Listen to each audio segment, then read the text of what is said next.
The early morning light filtered through the antique glass windows of Harper's bakery, casting golden rectangles across the wooden floors worn smooth by generations of footsteps. In the small mountain town of Milbrook Valley, Vermont, this bakery had stood for over a century, defying the rush of modernization that had claimed so many other local businesses. The aroma of freshly baked sourdough and cinnamon rolls filled the air as Sarah Harper moved methodically around the kitchen, her swollen belly a reminder of the new life that would soon join her in this world. At 34, Sarah wasn't supposed to be doing this alone. 6 months ago, her husband Michael had suffered a sudden heart attack while hiking their favorite mountain trail. The doctors called it a congenital condition nobody knew he had. One moment he was taking photographs of the valley below, and the next he was gone, leaving Sarah to run the bakery and prepare for motherhood without him. "You're up early again," came a familiar voice from the doorway. Helly Mason, Sarah's best friend since childhood, and now her loyal assistant, set down her purse and immediately tied an apron around her waist. Her red hair was pulled back in a practical bun, and despite the early hour, her eyes were bright with concern. "The baby doesn't care much for sleeping these days," Sarah replied, offering a tired smile as she slid a tray of scones into the antique oven. "Besides, this place doesn't run itself." Ellie crossed the room and placed a gentle hand on Sarah's shoulder. "You know, it's okay to take a break sometimes. Nobody would think less of you." "This bakery is all I have left of him, of my family," Sarah said quietly, her hands never stopping their work as she mixed another batch of dough. "My great-grandfather built this place. My grandmother taught me every recipe we still use. And Michael," her voice caught slightly, "he believed in this place when everyone said we should sell out." Outside the bakery windows, Millbrook Valley was slowly waking up. The town, nestled between green mountain peaks and cobblestone streets, was a picturesque New England treasure that tourism boards loved to feature in their fall foliage campaigns. Colonial-era buildings painted in faded reds, blues, and yellows lined the main street, giving the impression that time had somehow forgotten to sweep this corner of America into the rapid current of the 21st century. But change was coming. Whispers had started 2 weeks ago when black SUVs with tinted windows began appearing around town. Men and women in expensive suits were spotted in the town hall, studying maps and property records.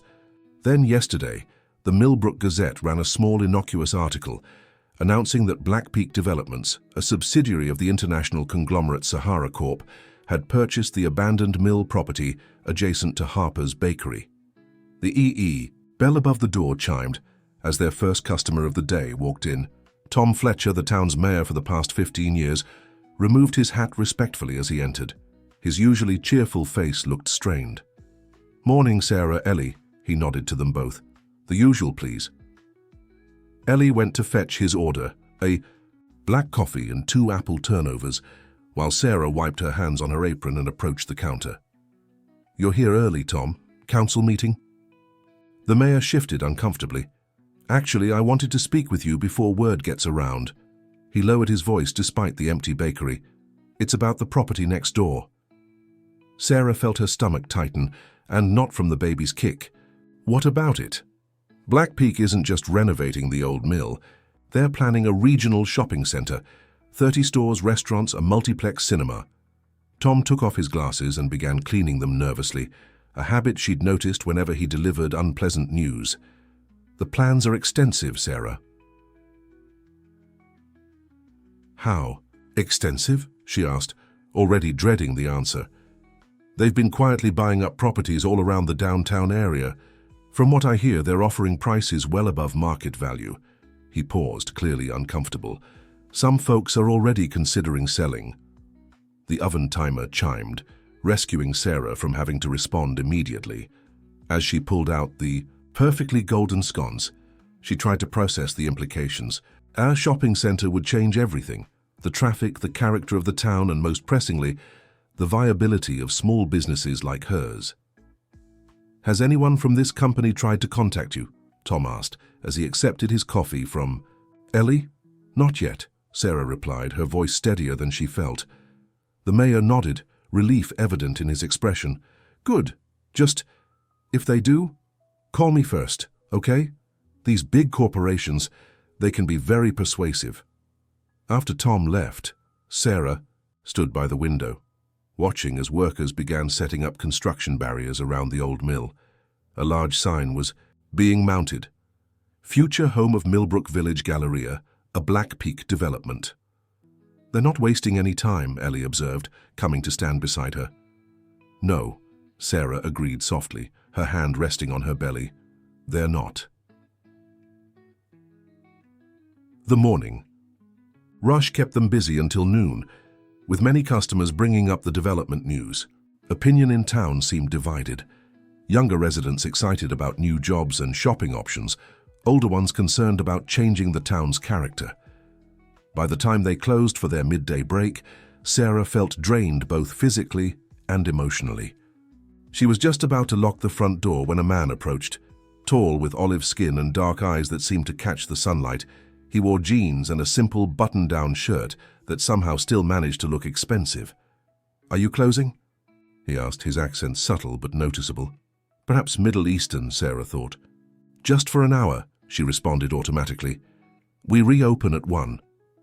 The man glanced at the Harper's Bakery, Eston 1912 sign above the door, then back at her. "I've heard this is the best bakery in town." "The only bakery in town," Sarah corrected with a small smile. "At least for now." Something flickered across his face, surprise perhaps, or discomfort. "I'm Adam," he said after a moment, extending his hand. "Adam Syed. I'm new to Milbrook." "Sarah Harper," she replied, briefly taking his offered hand. "And yes, in a town this size, new faces don't go unnoticed." He laughed, a warm sound that seemed to brighten the already sunny day. "I suppose not. I'll come back when you're open then." As he turned to leave, Sarah found herself calling after him. "If you're hungry now, I can wrap something up for you. We have some leftovers that won't be as fresh later anyway." Adam paused, seeming genuinely touched by the offer. "That's very kind of you." Inside, she packed him a turkey sandwich on freshly, baked honey wheat bread, and added a chocolate chip cookie that had broken during display arrangement. Still delicious, but not sellable by her exacting standards. "How much do I owe you?" he asked, reaching for his wallet. "Consider it a welcome to Milbrook gift," Sarah replied. "First-time customers get a sample. It's good business. Makes them come back for more." Adam's dark eyes met hers with an intensity that made her momentarily forget to breathe. "Then I definitely will be back," he said quietly. After he left, Ellie emerged from the kitchen with a knowing smirk. "Well, that was interesting." "What?" Sarah busied herself wiping down the already clean counter. "That's the first time I've seen you give away food to someone who isn't elderly or a child since I've worked here." Sarah felt her cheeks warm. "It's called marketing, Ellie." Her friend replied, unconvinced. "And the fact that he looks like he walked straight out of a luxury watch advertisement has nothing to do with it." "I'm 8 months pregnant." "And a widow," Sarah reminded her sharply, then immediately regretted her tone. "Sorry, I don't even know why I did that." Ellie's teasing expression softened. "Because you're kind, Sarah. Always have been, even when the world hasn't been kind to you." The afternoon brought more customers and more discussions about the development. By closing time, Sarah was exhausted and her feet ached. As she was counting the register, the bell above the door chimed once more. "We're closed," she called without looking up. "I know. I just wanted to return this." Adam Syed stood in the doorway, holding the cloth napkin she had wrapped his sandwich in. "And to say thank you. That was possibly the best sandwich I've ever had." Sarah felt an unexpected flutter that had nothing to do with the baby. "You're welcome." "I was wondering," he continued, "if you might need some help around here. I noticed you're—" he gestured vaguely toward her belly. "Pregnant?" she supplied with a raised eyebrow. He laughed, seeming embarrassed. "Yes. And I thought maybe you could use an extra pair of hands. I don't have much experience with baking, but I'm a quick learner." The offer was so unexpected that Sarah didn't immediately know how to respond. Part of her wanted to refuse. She'd managed fine so far, and this stranger's sudden appearance and interest seemed too coincidental given the news about the development. But another part of her, the practical part that knew the baby was coming soon and that Ellie couldn't handle everything alone, was tempted. "Why would you want to work in a bakery?" she asked bluntly. "Because I need something real," he replied, his answer equally direct. "Something that matters to people every day." Their eyes met, and for a moment Sarah felt as though he was trying to tell her something more. Something important. "Come back tomorrow morning at 5, she said finally. "We'll see how you do with the morning rush." After he left, Sarah locked the door and leaned against it, trying to understand why she had just hired a complete stranger. Outside, the construction lights around the old mill had been turned on, illuminating the area with a harsh, artificial glow that seemed to push against the warm, golden windows of her bakery. Two worlds, she thought, one old, one new. And somehow she felt that Adam Syed existed in both. The first rays of dawn had barely broken over the mountains when Adam arrived at Harper's bakery the next morning. Sarah was already there, her hands covered in flour as she kneaded dough with practiced movements. She looked up, surprise briefly crossing her face. "You actually came," she said, wiping her hands on her apron. "Did you think I wouldn't?" Adam asked, removing his jacket and rolling up his sleeves. Sarah hesitated. "People make promises all the time, especially to pregnant women who look like they need help." "I keep my promises," he replied simply. "Where should I start?" Over. The next few hours, Adam proved himself remarkably adept.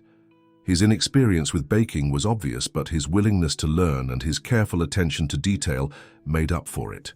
By the time Ellie arrived, he had mastered the art of slicing bread to Sarah's exacting standards and was learning how to operate the vintage espresso machine. "Well, who do we have here?" Ellie asked, her eyebrows raised as she took in the scene. "This is Adam. He's helping out," Sarah explained, surprisingly defensive. "Adam, this is Ellie, my right hand and oldest friend."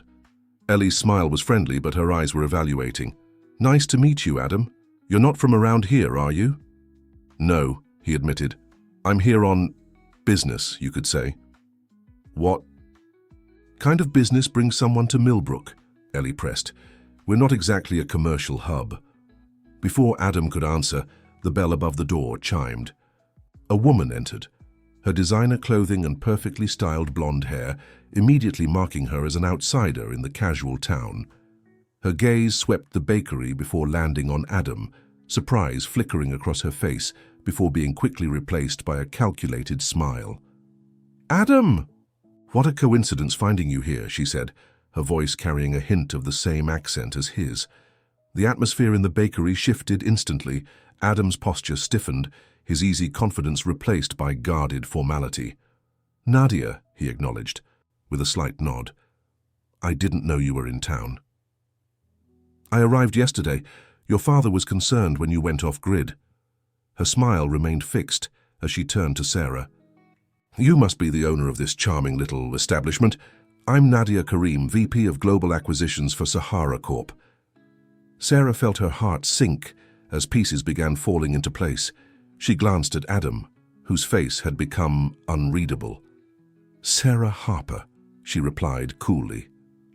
"Sixth-generation owner of this little establishment." Nadia's smile didn't waver. "How wonderful to preserve such tradition. I'd love to chat with you sometime about the history of this place." Her gaze drifted meaningfully to the construction, sight visible through the window. "Perhaps we could discuss the future as well." "I'm quite busy with the present," Sarah responded. "But you're welcome to enjoy something from our menu." "Another time, perhaps," Nadia said smoothly. She turned back to Adam. "Will you be joining us for the stakeholder meeting this afternoon? Your father will be video conferencing in." Adam's jaw tightened almost imperceptibly. "I have other commitments today." "Of course you do," Nadia replied, her tone making it clear she didn't believe him. She retrieved a business card from her purse and placed it on the counter. "Ms. Harper, when you're ready to discuss opportunities, please call me directly. Sahara Corp has a vested interest in properties with historical significance." After Nadia left, silence filled the bakery. Sarah looked at the business card as if it might bite her, then at Adam. whose expression was a mixture of anger and shame. "So," she said finally, "exactly what kind of help were you offering me, Mr. Side? Or should I call you something else?" "Sarah," he began, "you're with them, aren't you? The people trying to replace this town with a shopping mall?" Her voice remained level, but her eyes flashed with anger. "Was this some kind of reconnaissance mission? Checking out the local resistance?" "It's not like that," Adam insisted. "Yes, my family owns Sahara Corp. My father is Farid Syed, but I'm not here on company business, at least not officially." "Then why are you here? Why this bakery?" Sarah demanded.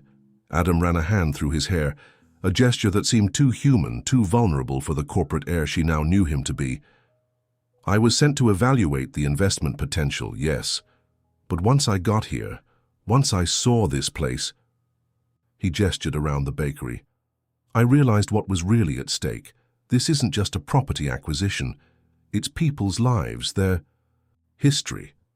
And that revelation just happened to coincide with you offering to help me." Sarah's voice was heavy with skepticism. "I wanted to understand," he admitted, "but I also genuinely wanted to help. Those two things aren't mutually exclusive." The morning rush of customers prevented further conversation. Adam stayed, working silently alongside Sarah and Ellie. His presence created a tension that the regulars immediately sensed, leading to curious glances and whispered speculations. By mid-morning, word had spread through town about Nadia's visit. Mayor Tom Fletcher returned to the bakery, his face grim. "Sarah, we need to talk," he said, gesturing toward the back room. He glanced pointedly at Adam. "Privately." In the small office behind the kitchen, Tom didn't mince words. "Do you know who that man is?" he asked without preamble. "I just found out," Sarah replied wearily, lowering herself into a chair. The baby kicked, as if registering her distress. "Adam Syed is the heir to the Sahara Corp fortune. His father built that company from nothing into a global powerhouse. They don't just build shopping centers, they transform entire regions into commercial hubs." Tom paced the small space. "Having him here, inside your bakery, is dangerous." "Sarah?" "He says he wants to help," she said, not entirely sure why she was defending him. Tom scoffed. "People like that don't help. They strategize. Everything is a move in a bigger game." He leaned against the desk. "The town council is meeting tonight to discuss Black Peak's proposal. You should come, make your voice heard." After the mayor left, Sarah returned to find Ellie managing the front, while Adam was cleaning the industrial mixer, a tedious job he had volunteered for. "You don't have to stay," Sarah told him, her voice neutral. "I think we're beyond the job interview stage now." Adam set down his cleaning cloth. "I know you have no reason to trust me, but please believe this. I didn't come here to hurt you or your business. The opposite, actually. And what does that mean? It means I've been questioning my role in the family business for a long time. This development project, it's wrong. I knew it the moment I saw this town, saw what it would destroy." His dark eyes held hers. "I want to help you fight it." Sarah laughed mirthlessly. "How? By betraying your family, your inheritance? Forgive me if I find that hard to believe." "Some things are worth more than money," Adam said quietly. "I think you understand that better than most." The lunch rush came and went. Adam stayed, proving himself useful despite the awkwardness. By mid-afternoon, Sarah's feet and back were aching badly enough that she finally accepted his suggestion to sit down while he and Ellie handled the counter. From her seat by the window, Sarah watched him interact with customers. He was a natural, remembering names after being told once, asking about family members, laughing at local jokes he couldn't possibly understand. It was hard to reconcile this man with the corporate heir Tom had described. The bakery door opened, again this time, admitting a group of construction workers from the site next door. Their foreman, a burly man named Steve, approached the counter. "We heard you've got the best coffee in town," he said to Adam, seemingly unaware of the dynamics at play. 15 large cups to go if you can manage it." "Of course," Adam replied, looking to Ellie for assistance. As they filled the large order, Steve leaned on the counter. "Looks like we'll be neighbors for a while," he said conversationally. Our project manager says the first phase will take at least 6 months. What exactly are you building? Sarah asked, joining them at the counter. Steve seemed surprised by the question. High-end retail spaces, restaurants, entertainment, the works. It's going to bring a lot of people to Millbrook. Should be good for local businesses. He glanced around the bakery. Well, the ones that can keep up anyway. And the ones that can't, Sarah pressed. The foreman shrugged. Progress, right? Can't stop it. After the workers left, carrying trays of coffee back to the site, Adam approached Sarah. That's how they do it, he said quietly. They frame it as inevitable progress. Make people feel like resistance is futile or even harmful to the community. Is it? Sarah asked. Futile, I mean. Not if enough people stand together.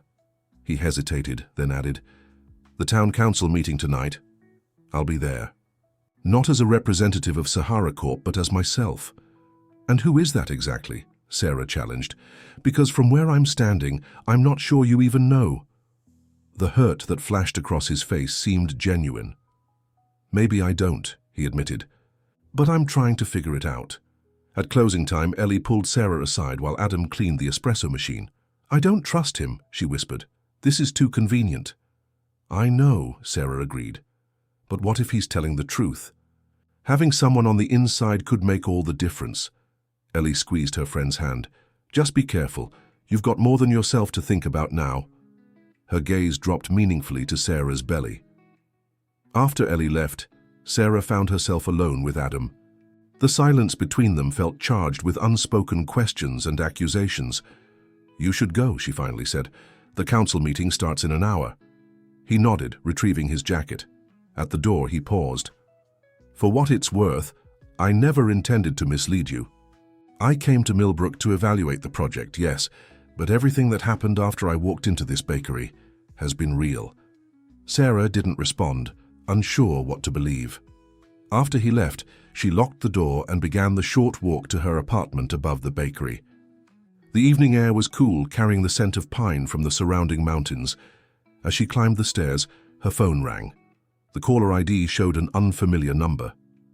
Miss Harper? A smooth female voice said when she answered. This is Nadia Karim. I hope I'm not disturbing you. How did you get this number? Sarah asked, immediately on guard. That's not important, Nadia replied dismissively. What matters is that I have a proposition for you. One that could secure your future and that of your child. Sarah's free hand moved protectively to her belly. I'm listening. Sahara Corp is prepared to offer you 3 times the market value for your property. You could relocate anywhere, start a new bakery with state-of-the-art equipment, create college funds for your child, financial security for generations. The offer was tempting. Sarah couldn't deny that. The bakery needed repairs she couldn't afford. The medical bills from Michael's brief hospitalization were still piling up, and raising a child alone while running a business was a daunting prospect.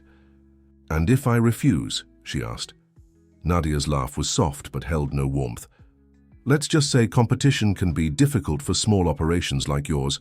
The Galleria will have its own gourmet bakery, of course, with prices a small-town establishment simply couldn't match. The threat was thinly veiled but clear. I'll think about it, Sarah said, not wanting to show her hand. Please do, Nadia replied. Oh, and Ms. Harper, if Adam has been filling your head with romantic notions of resistance, remember this. He may be playing at being a small-town baker now, but eventually he'll return to where he belongs. Men like him always do. The call ended, leaving Sarah standing in her darkened apartment, the phone still clutched in her hand. Outside, the lights from the construction site cast long shadows across her floor. In the distance, she could see the town hall where the council meeting would soon begin. With sudden resolve, she grabbed her coat and headed back downstairs.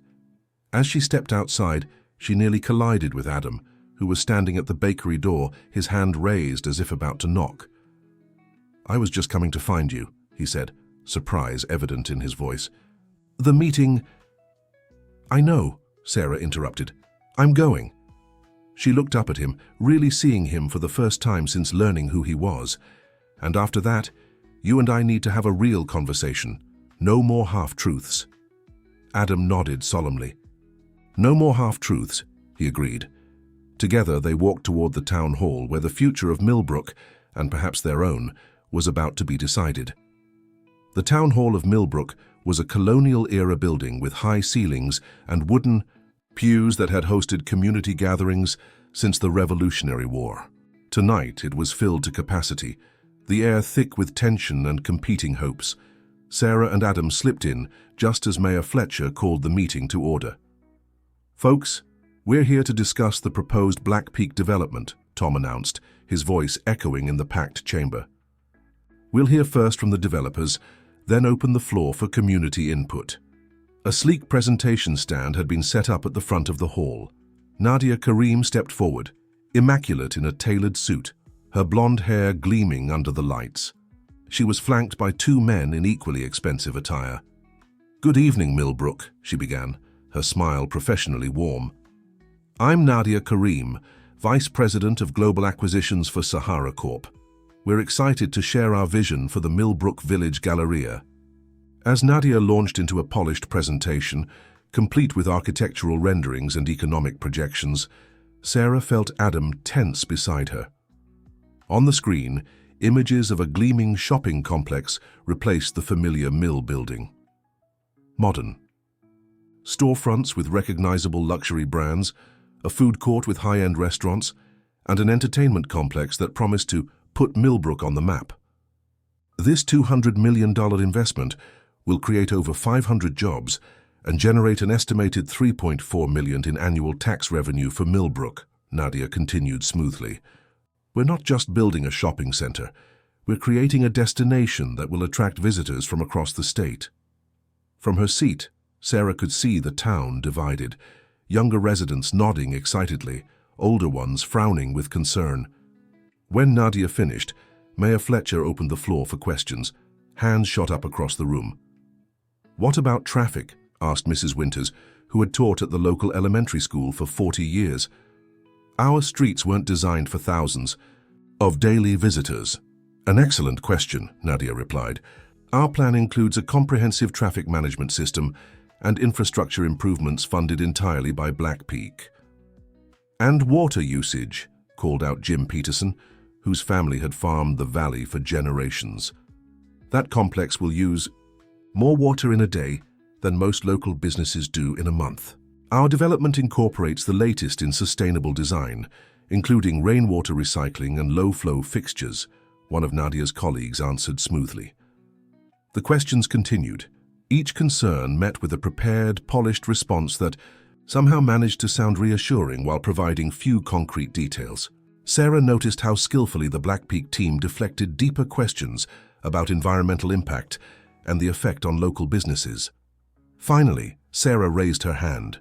Mayor Fletcher nodded in her direction, his expression sympathetic. "Ms.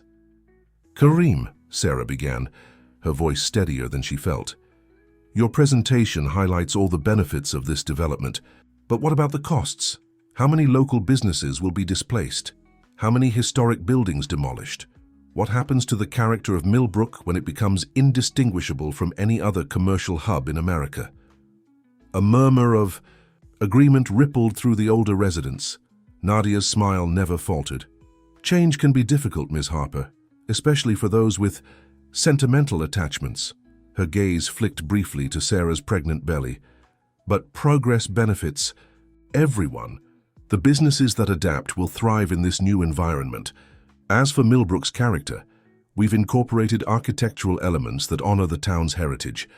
She gestured to a rendering that showed the shopping center's facade decorated with what appeared to be superficial colonial-style elements, a cynical pastiche of the town's authentic history.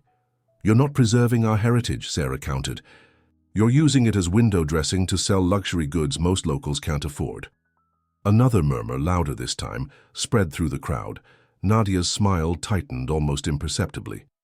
"Perhaps you'd prefer economic stagnation," she suggested.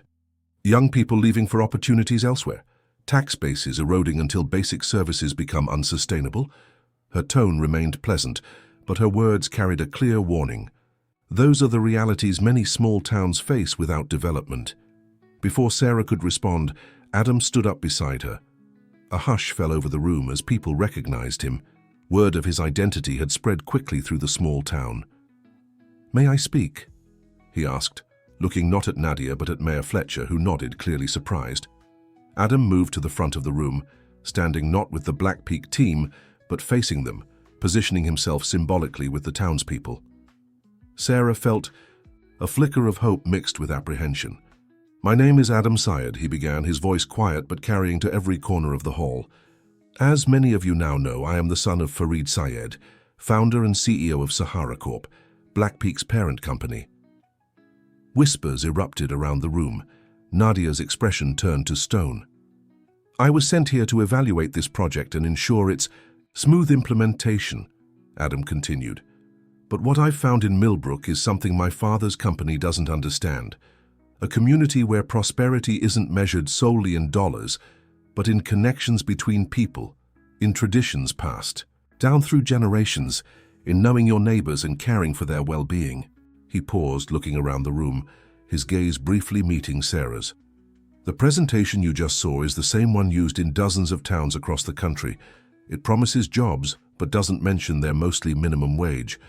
It promises tax, revenue, but not the tax breaks Sahara Corp will demand in return. It promises progress, but not who that progress actually serves." Nadia stepped forward, her composure finally cracking. "Adam, you're speaking outside your authority. The board doesn't know what I know," Adam interrupted. "They haven't walked these streets, spoken with these people, or understood what's really at stake." He turned back to the townspeople. "I'm not here to tell you what to do, that's not my place. But I am here to ensure you make this decision with all the facts, not just the ones that serve Sahara Corp's interests." The meeting erupted into chaos. Nadia and her team huddled in urgent conversation, while townspeople debated loudly among themselves. Mayor Fletcher struggled to restore order, finally calling for a 10-minute recess. In the momentary lull, Adam found Sarah near the back of the hall. "I need to talk to you," he said urgently. "Outside." The night air was cool and clear, stars visible above the mountains surrounding the valley. They walked a short distance from the town hall, finding a quiet spot on a bench in the small town square. "Why did you do that?" Sarah asked, still processing what had just happened. "You've probably destroyed your position in the company." Adam laughed without humor. "My position was already at risk. My father sent me here as a test, one last chance to prove I could be the heir he wanted." He shook his head. "I've been resisting for years, trying to push the company toward more sustainable practices, more community involvement. This project was supposed to be my chance to implement those ideas." "What happened?" "I arrived in Milbrook," he said simply. "I saw this place, really saw it, and then I met you." Sarah looked away, uncomfortable with the intensity in his eyes. "You don't even know me." "I know enough," Adam replied. "I know. You could have sold this bakery a dozen times over, but you didn't, because it matters to you. I know you treat every customer like family. I know you're terrified about raising a child alone, but you never let that fear stop you from doing what's right." He paused. "People like you remind me of what matters, something I'd started to forget." Before Sarah could respond, Nadia approached, her heels clicking sharply on the cobblestone path. "Adam, a word." It wasn't a request. Sarah started to rise, but Adam gently touched her arm. "Stay, please. Anything she has to say can be said." "In front of you." Nadia's perfectly shaped eyebrows rose. "Very well, your father is on the line. He wants to speak with you immediately." Adam pulled out his phone, put it on speaker, and answered. "Father, what the hell do you think you're doing?" Farid Syed's voice was quiet, but vibrated with rage. Despite the late hour in Dubai, he sounded fully alert. "Nadia tells me you're sabotaging the Milbrook project. I'm ensuring the local community has all the information they need to make an informed decision," Adam replied calmly. "That is not your job," his father snapped. "Your job is to secure this development, not play small-town hero." "Maybe it should be my job," Adam countered.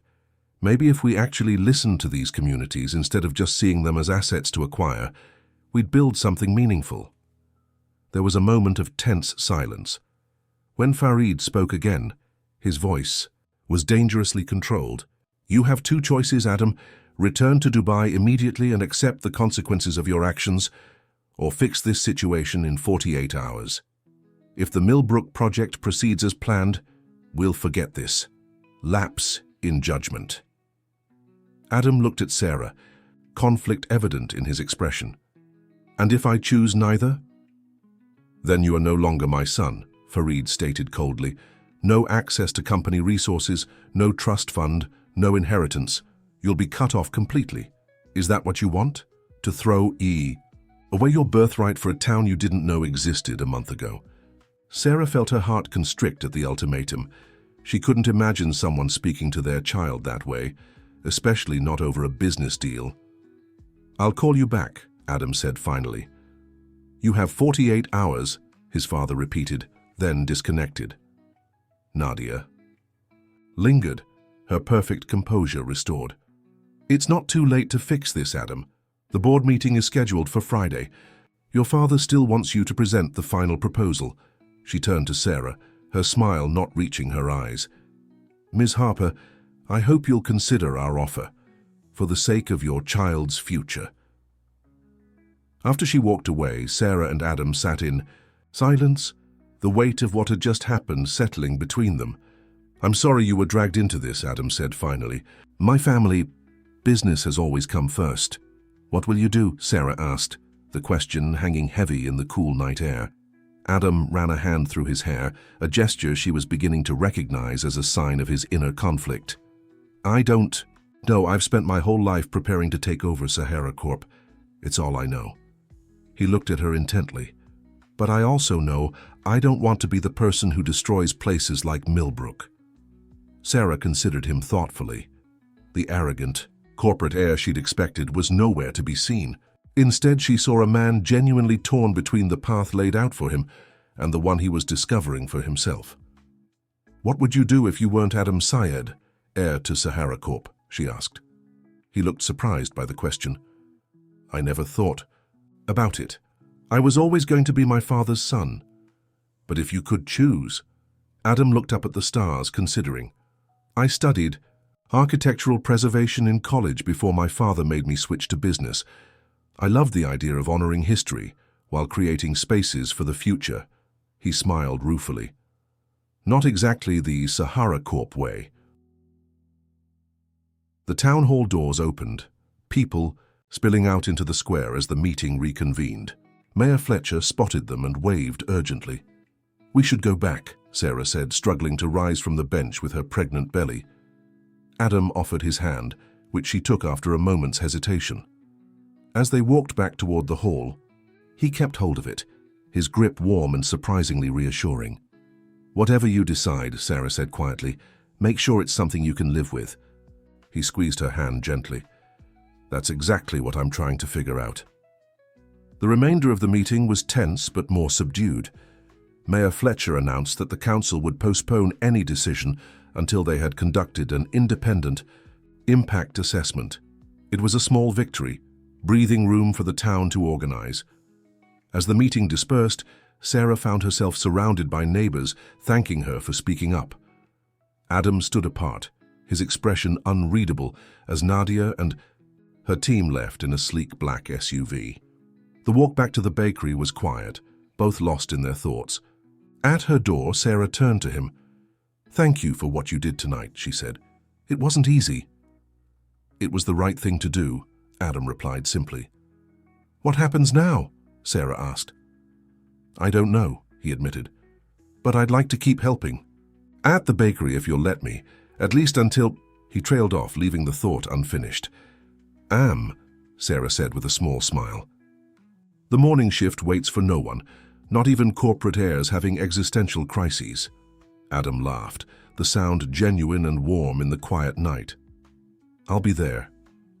As she watched him walk away, Sarah felt something shift within her, a complicated mixture of hope and fear. For the first time since Michael's passing, she found herself thinking about the future as something more than just survival. Inside her apartment, she found a thick envelope that had been slipped under her door. Inside was a detailed dossier on the Black Peak development, including internal emails, financial projections, and board meeting minutes. information that could give the town significant leverage in negotiations. A simple note was attached. Use this however you need to. Sarah sat at her kitchen table late into the night, reading through the documents. Outside, the lights of the construction site cast long shadows across her floor, but somehow they seemed less threatening than before. Dawn broke over Milbrook Valley with a spectacular array of pinks and oranges illuminating the mountain peaks. Sarah was already at work, the rhythmic motion of kneading dough as familiar to her as breathing. The documents Adam had given her were safely stored in Mayor Fletcher's office, where a hastily assembled team of town council members and a local lawyer were reviewing them. The bell above the door chimed precisely at 5 o'clock. Adam entered, his eyes tired but determined. "You came," Sarah said, unable to hide her surprise. "I told you I would." He hung up his jacket and rolled up his sleeves. "What needs doing first?" They worked side by side in comfortable silence. The only sounds the soft thud of dough on the floured countertop and the gentle hum of the ovens. There was something intimate about sharing the quiet darkness before dawn, about creating something together before the rest of the world awakened. "You're getting better at this," Sarah observed as Adam deftly shaped a baguette. "Your technique has improved." "I have a good teacher," he replied with a small smile, "and I've been watching baking videos at night. There's a whole world of sourdough enthusiasts online." The idea of this wealthy heir staying up late to study bread making made Sarah laugh, a genuine, unguarded sound that surprised her as much as it delighted him. "What?"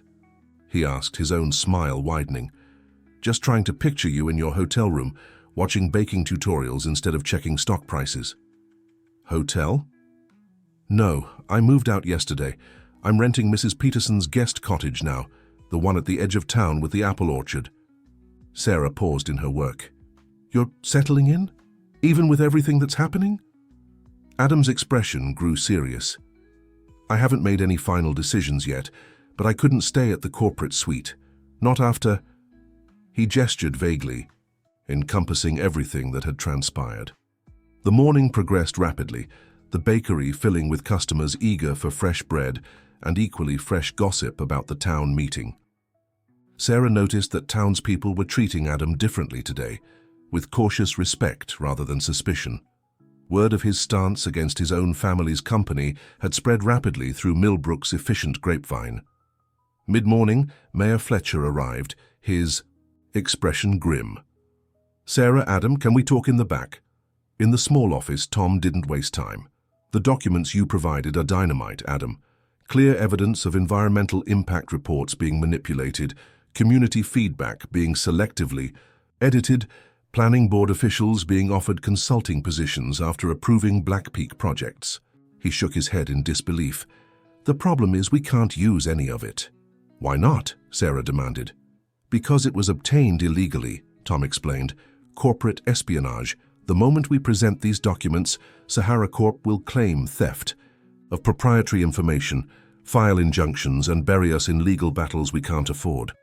Adam paced the small space. "He's right. My father employs armies of lawyers specifically for situations like this." Sarah felt deflated.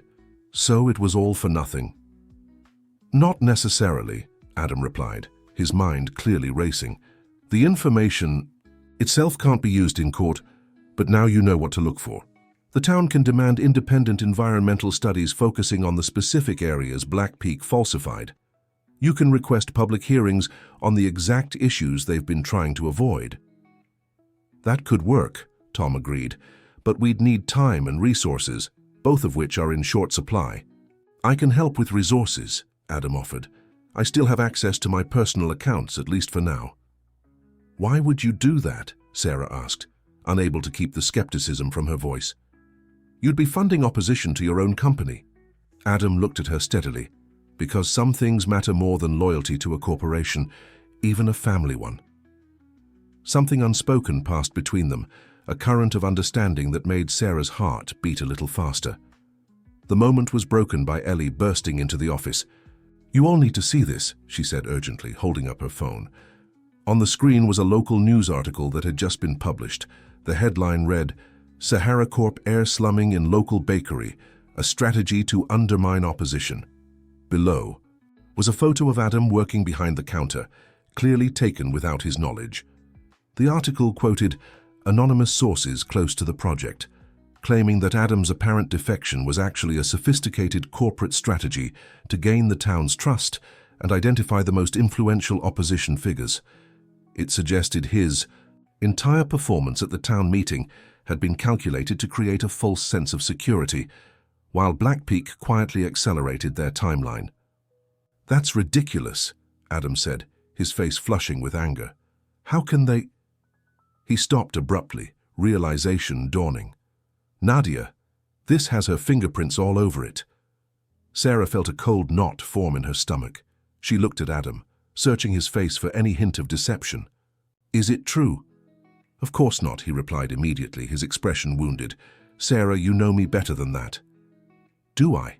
she challenged, old doubts resurfacing. "I've known you for all of 3 days." Adam seemed about to argue, but instead took a deep breath. "You're right. You don't know me. But I've been honest with you since the moment I admitted who I was." He held her gaze. "I'm not playing some corporate game. What I told you last night was real." Mayor Fletcher cleared his throat awkwardly. "I should get back to the office. We'll continue reviewing our options." He nodded to them both and left, Ellie following after giving Sarah a concerned look. Alone in the office, Sarah and Adam faced each other in tense silence. "I understand why you're skeptical," Adam said finally. "In your position, I would be too." "Then give me a reason not to be," Sarah replied. "Tell me something real, something that's not about business or this town or even the bakery. Something that helps me understand who Adam Syed actually is." Adam considered for a moment, then spoke quietly. "When I was 12, my mother left. She couldn't handle my father's obsession with building his empire, couldn't stand being secondary to his ambitions." He leaned against the desk, his eyes distant with memory. "The night she left, she came to my room to say goodbye. She told me to remember that there were more important things in life than power and wealth." Sarah watched his face, seeing the lingering pain of that childhood wound. "My father changed after she left. Became harder, more demanding. He told me she was weak, that she didn't understand what was necessary to succeed." Adam's voice softened. "For years I believed him. I pushed away any doubt, any question about the way we did business. I became exactly what he wanted, ruthless, focused, effective." "What changed?" Sarah asked. "Last year I found her." Adam's expression lightened slightly. "She's living in a small town in France, teaching English at a local school. She remarried, has 2 young children with her new husband." He smiled sadly. "She looked happy, genuinely happy in a way I don't remember ever seeing when she was with us." He straightened, meeting Sarah's eyes directly. "I haven't told my father that I found her. It's the one secret I've kept from him. And being here, in Milbrook, seeing a community where people actually care about each other, where a bakery is more than a business, it reminds me of what she tried to tell me that night." The raw honesty in his voice was unmistakable. Sarah felt her doubts beginning to dissolve. "I believe you," she said simply. The relief on his face was palpable. "Thank you." The bell from the front of the bakery jingled insistently. Sarah sighed. We should get back out there. The rest of the day passed in a blur of customers and conversations. The article had indeed stirred up fresh tensions, with some townspeople now eyeing Adam with renewed suspicion. Others, however, defended him, creating unlikely debates across the bakery's small tables.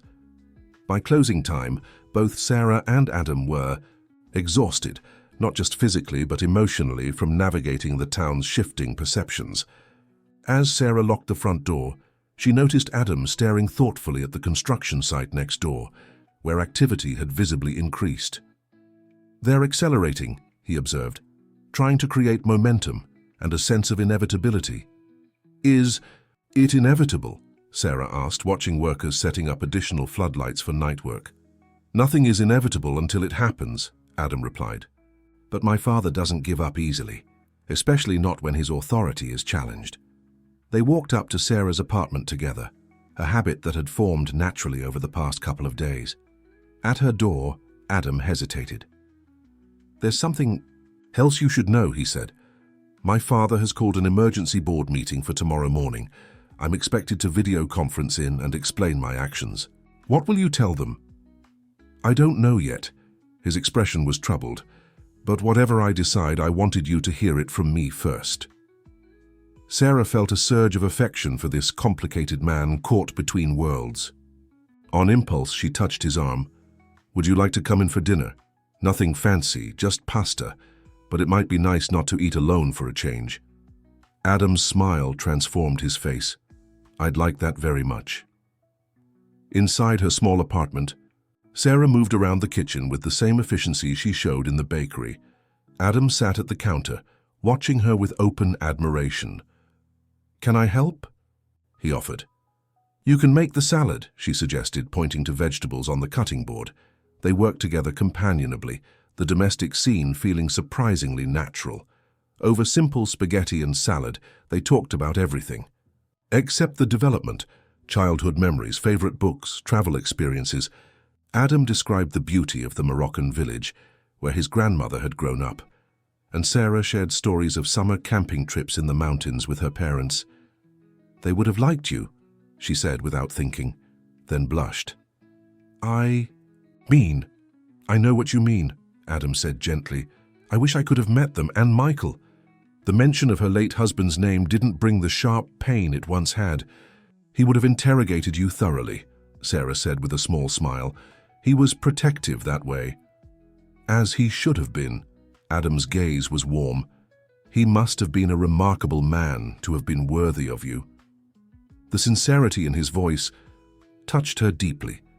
For the first time since Michael's passing, Sarah felt a connection to someone that wasn't shadowed by grief or comparison. After dinner, they moved to the small living room sofa, where conversation flowed easily until Sarah mentioned a documentary she'd recently watched. Adam's response was interrupted by a tremendous kick from the baby that was visible even through her sweater. "Wow," he laughed. "Someone has opinions about documentaries." Sarah placed a hand on her belly. "He or she has been extra active today. Probably all the excitement." Without thinking, she took Adam's hand and placed it where the baby was kicking. His eyes widened in wonder as he felt the strong movement beneath his palm. "That's amazing," he whispered. The intimate moment stretched between them, their hands still connected over the new life growing within her. Adam's eyes met hers, and Sarah felt herself drawn toward him, the attraction that had been building since they met suddenly impossible to ignore. His phone rang, shattering the moment. Checking the screen, Adam's expression hardened. "Nadia," he explained, declining the call. But the spell was broken. Sarah moved back slightly, reality reasserting itself. She was a pregnant widow. He was a billionaire heir in the midst of a family crisis. Whatever was happening between them existed in a bubble outside normal life, a bubble that could pop at any moment. "It's getting late," she said gently. Adam nodded, understanding her unspoken boundaries. "Thank you for dinner, and for..." He gestured vaguely, encompassing everything they'd shared. At the door, he paused. "Whatever happens tomorrow, Sarah, I want you to know that these days in Milbrook have meant more to me than you can imagine."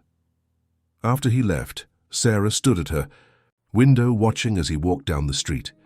Below, the construction lights cast long shadows across the pavement. Her hand moved to her belly, feeling the baby shift beneath her touch. "What do you think, little one?" she whispered.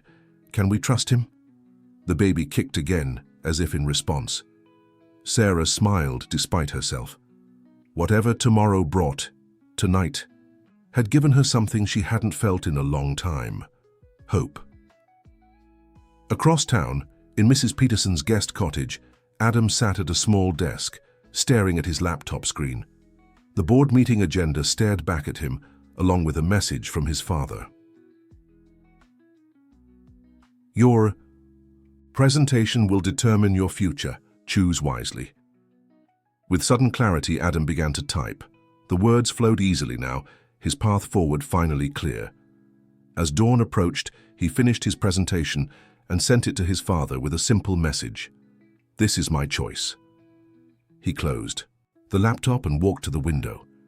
In the distance, he could just make out the lights of Harper's bakery, where Sarah would soon be starting her day. For the first time in his life, Adam Syed felt completely certain about what mattered most. The bakery was unusually quiet the next morning. Adam had messaged Sarah that he would be late due to the board meeting, and Ellie moved around the kitchen with concerned glances toward her friend. The news about the article had spread, creating a ripple of uncertainty throughout the town. "You're awfully calm," Ellie observed as she arranged pastries in the display case. "For someone whose business and potential love life are hanging in the balance." Sarah nearly dropped the tray of croissants she was carrying. "Love life? Ellie, that's not—" "Oh, please," her friend interrupted with a knowing smile. "I've known you since we were 6. You look at him the way you used to look at Michael." The comparison startled Sarah. She hadn't allowed herself to acknowledge the depth of her feelings for Adam, had convinced herself it was just friendship born of unusual circumstances. But Ellie's words forced her to confront the truth. Somewhere between his first appearance at the bakery door and last night's quiet dinner, she had fallen for him. "It doesn't matter," Sarah said finally. "After today's meeting, he'll probably be gone anyway." Ellie squeezed her shoulder sympathetically. "Maybe, but maybe not. People can surprise you." The morning customers trickled in, many asking about Adam's absence with varying degrees of concern or suspicion. Sarah found herself defending him repeatedly, surprising herself with her own certainty. Just before noon, the bell above the door chimed. Sarah looked up, expecting to see Adam, but instead found herself face to face with Nadia Karim. Today, the executive wore a cream-colored suit that probably cost more than a month of the bakery's revenue. Behind her stood 2 men in dark suits, corporate security, Sarah guessed. "Ms. Harper," Nadia greeted her with a cold smile. "I believe we need to talk." "My lunch break isn't for another hour," Sarah replied evenly. "If you'd like something from the bakery, you're welcome to order." Nadia's smile tightened. "This isn't a social call. I'm here on behalf of Sahara Corp's board of directors." A hush fell over the bakery as customers stopped their conversations to watch the confrontation. Sarah felt Ellie move protectively to her side. "Then I suggest you make an appointment," Sarah responded, one hand resting instinctively on her belly. "This is my place of business, not a corporate conference room." "Very well," Nadia conceded, her tone still pleasant but her eyes hard. "I'll be direct. The board meeting concluded 30 minutes ago. Adam presented his alternative vision for the Milbrook development." She paused, clearly savoring the moment. "It was rejected unanimously. Fareed Syed has removed his son from all company positions, effective immediately." Sarah felt her heart sink. "And you came here to tell me this? Why?" "Because the development will proceed as planned, with an accelerated timeline. Starting today, Sahara Corp will be making offers to all property owners in the targeted area." Nadia reached into her designer handbag and extracted an envelope. "This is our final offer for Harper's Bakery. I suggest you consider it carefully. It's considerably more generous than what others will receive." Sarah didn't take the envelope. "And if I refuse, then you'll face the reality of competing with a state-of-the-art bakery and cafe in the new Galleria, backed by Sahara Corp's marketing resources." Nadia's artificial smile returned. "Not to mention the disruption of 18 months of construction right next door. I wonder how many customers will brave the noise, dust, and inconvenience." "Is that a threat?" Ellie demanded, her cheeks flushing with anger. "It's a business reality," Nadia corrected smoothly. "One that Ms. Harper, as a business owner, should appreciate." She placed the envelope on the counter. "You have 48 hours to decide. I should add that this offer includes a strict non-disclosure agreement. You won't be able to discuss the terms with anyone, including Adam Syed." "Where is Adam now?" Sarah asked, trying to keep her voice steady. Something like genuine regret flickered across Nadia's perfect features. "I don't know. After the meeting, he disconnected from the video conference without a word. His company accounts have been deactivated. his access to corporate resources terminated. She straightened her already immaculate jacket. It's unfortunate.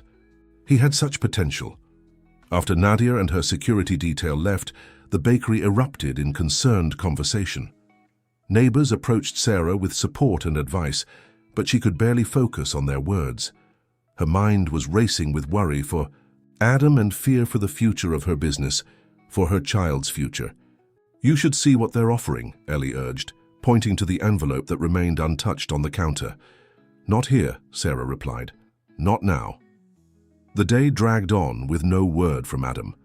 By closing time, Sarah's concern had grown into genuine worry. She tried calling his cell phone several times, but each call went straight to voicemail. The envelope from Sahara Corp sat in her purse, unopened but impossible to ignore. As she was locking up, Mayor Fletcher hurried toward the bakery, his face flushed with excitement. "Sarah, have you seen the news?" he asked, waving his tablet. "What news?" Tom held up the screen showing a financial news website. The headline made her gasp. "Sahara Corp stock plummets as heir publicly renounces claim to fortune." "It's all over the business channels," Tom explained. Adam released a public statement rejecting his inheritance and denouncing Black Peak's development practices. He's called for a shareholder revolt, citing environmental concerns and predatory community tactics. The mayor's eyes were wide with disbelief. "He's walked away from billions, Sarah." Sarah leaned against the bakery door, stunned. "Has anyone heard from him?" "Not that I know of," Tom replied. The statement was released through his personal lawyer. According to this, he's resigned from all his positions and transferred his voting shares to an environmental trust. He looked at her curiously. "You really didn't know about this?" Sarah shook her head, emotions tumbling through her, pride, worry, and a deeper feeling she wasn't ready to name. "No, I haven't heard from him since yesterday." That evening, as darkness fell over Milbrook, Sarah sat at her kitchen table, the Sahara Corp envelope finally opened before her. The figure written there was staggering, enough to pay off all her debts, start a new bakery anywhere she wanted, and still have a comfortable nest egg for her child's future. All she had to do was sign away her family's legacy. A knock at her door startled her from her thoughts. Her heart leaped, thinking it might be Adam, but when she opened the door, she found Ellie instead holding a local newspaper. "You need to see this," her friend said, spreading the paper on the table. The front page showed a photo of Adam at the town meeting, standing with the townspeople against the Black Peak team. The headline read, "Local resistance finds unlikely ally in corporate heir." The article detailed Adam's public stance against his father's company and included quotes from a statement he'd released exclusively to the Millbrook Gazette. Communities. Like Milbrook represent something invaluable: authentic connection, shared history, and sustainable living. I've spent my life watching Sahara Corp replace these communities with commercial developments that extract wealth without creating true value. I can no longer be part of that system. Today, I'm not just resigning from my family's company. I'm committing myself to helping towns like Milbrook preserve what makes them special while creating sustainable growth that serves all residents, not just corporate interests. "He's not running away," Ellie said softly. "He's standing his ground." Sarah felt tears well in her eyes. "But where is he? Why hasn't he contacted me?" The answer came at dawn. Sarah was already in the bakery kitchen, unable to sleep, when a gentle knock sounded at the back door. There stood Adam, looking exhausted but somehow lighter than she'd ever seen him. "Hi," he said simply. "Where have you been?" Sarah demanded, relief making her voice sharper than intended. "I've been worried sick." "I know, I'm sorry." He ran a hand through his disheveled hair. "After the board meeting, my father's security team tried to escort me to a private plane back to Dubai. I had to disappear for a while, make some arrangements, talk to my lawyers." He gestured to his rumpled clothes. "I've been up all night." Sarah stepped back, allowing him into the kitchen's warmth. "I saw the news. What you did was long overdue," Adam finished for her. "I should have taken a stand years ago." He looked around the bakery, his expression softening. This place helped me remember what really matters." "And what's that?" Sarah asked quietly. "Community, authenticity, creating something real with your own hands." His eyes met hers. "Lover." The word hung between them, charged with meaning. Sarah felt her heart racing. "I can't offer you what I could have yesterday," Adam continued. "The mansions, the private jets, the security of unlimited wealth, that's all gone now." "I never wanted any of that," Sarah replied. He stepped closer. "What I can offer is myself, just Adam, not the Sahara Corp heir. A man who wants to build something meaningful, who's still learning how to make a decent sourdough, who thinks this town and this bakery are worth fighting for." His voice dropped to nearly a whisper. "Who thinks you're the most remarkable woman he's ever met?" Sarah felt the baby kick as if in agreement. "That's a pretty good offer." The space between them disappeared as Adam took her in his arms. Their kiss was gentle at first, then deepened with all the emotion they'd been holding back. When they finally parted, both were breathless. "So what happens now?" Sarah asked, her hand still resting on his chest. "Sahara Corp isn't going to just give up because you resigned." "No, they won't," Adam agreed, "but I've learned a few things from my father over the years." His eyes gleamed with determination. "I've established a community development fund with what personal wealth I managed to secure before they froze my accounts. It's enough to hire the best environmental lawyers in the country and fund alternative development proposals." The next weeks transformed Milbrook. Adam's public stance inspired a wave of support from environmental groups and sustainable development advocates. Journalists descended on the town, eager to document the David versus Goliath battle. A crowdfunding campaign to save Milbrook's soul went viral, raising unexpected funds for the town's legal defense. Sahara Corp fought back hard. Construction continued day and night at the mill site. More aggressive offers were made to property owners. Nadia Karim became a frequent, unwelcome presence in town, her smile growing increasingly strained as resistance solidified. The turning point came unexpectedly. One rainy morning, as Sarah and Adam worked side by side in the bakery, now a de facto headquarters for the town's resistance, Sarah felt a sharp pain that made her gasp. "Sarah," Adam was instantly at her side. "What's wrong?" "I think—" Another contraction cut off her words. "The baby, it's coming." Panic flashed across Adam's face, quickly replaced by determination. "The hospital is 30 minutes away. Can you make it to the car?" But nature had other plans. The contractions accelerated with alarming speed. The local doctor was called, but torrential rain had caused flooding on the main road. By the time Ellie arrived with towels and hot water, it was clear the baby wouldn't wait. "I can't do this," Sarah gasped through contractions, gripping Adam's hand with crushing force. "Yes, you can," he replied with a certainty that calmed her. "We can. Together." In the warm, flour-dusted kitchen of Harper's bakery, surrounded by the tools and traditions of generations, Sarah's daughter was born as dawn broke over the mountains. Adam cradled the newborn with trembling hands before placing her on Sarah's chest. "She's perfect," he whispered, tears streaming unashamedly down his face. "She needs a name," Sarah said softly, counting tiny fingers and toes. Adam looked at the woman who had changed his life, at the bakery that had opened his eyes, at the tiny miracle they now shared. "Hope," he suggested. Her name should be Hope. 3 months later, the Millbrook Town Council convened a special meeting. Mayor Fletcher stood before a packed chamber, his face solemn. "After extensive negotiation and legal proceedings, I'm pleased to announce that Black Peak Developments has withdrawn its proposal for the Millbrook Village Galleria." He had to pause as cheers erupted throughout the hall. "Instead, the mill property will be developed as a community center and small business incubator, funded jointly by the town and the newly established Millbrook Preservation Trust." Adam, sitting with Sarah and baby Hope in the front row, squeezed Sarah's hand. The trust had been his creation, funded with the last of his personal fortune and contributions from unexpected allies, including his mother, who had flown in from France to meet her granddaughter. As townspeople celebrated around them, Adam turned to Sarah. "Remember when you asked me what I would do if I wasn't Adam Syed, heir to Sahara Corp?" Sarah nodded, bouncing hope gently in her arms. "I think I've figured it out," he said, a smile spreading across his face. "I want to be Adam Harper, baker and community developer, if that's okay with you." Sarah's eyes widened as she realized what he was asking. "Are you proposing?" "Badly, it seems," Adam laughed, then grew serious. "I love you, Sarah, you and Hope.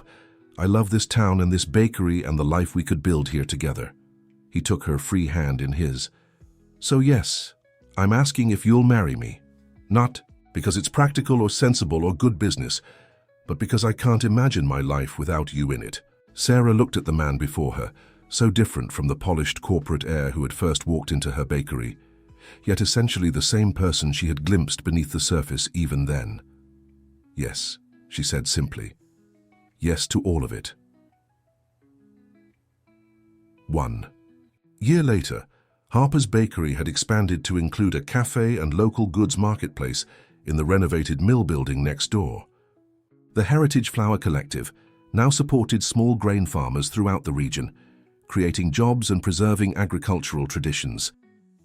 Sarah and Adam worked side by side each morning, their hands covered in flour, their daughter growing, strong in a community that had fought for its soul and won. Sometimes when the bakery was quiet and the afternoon sun slanted through the antique glass windows, Sarah would catch Adam looking at her with an expression of wonder. "What?" she would ask.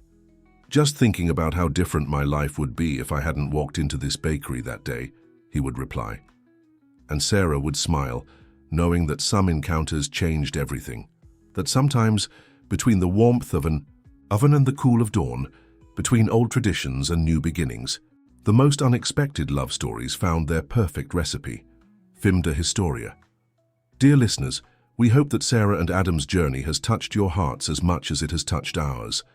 Their story reminds us that true wealth isn't measured in dollars or developments, but in the connections we forge and the communities we build. For more emotional journeys like this one, we've created a special playlist of similarly captivating tales. You'll find it by clicking to your left. If this story moved you, please subscribe to our channel and give this video a thumbs up. Every day we bring you unique stories that explore life's complexities and celebrate the human spirit. We can't wait to read your thoughts in the comments section below.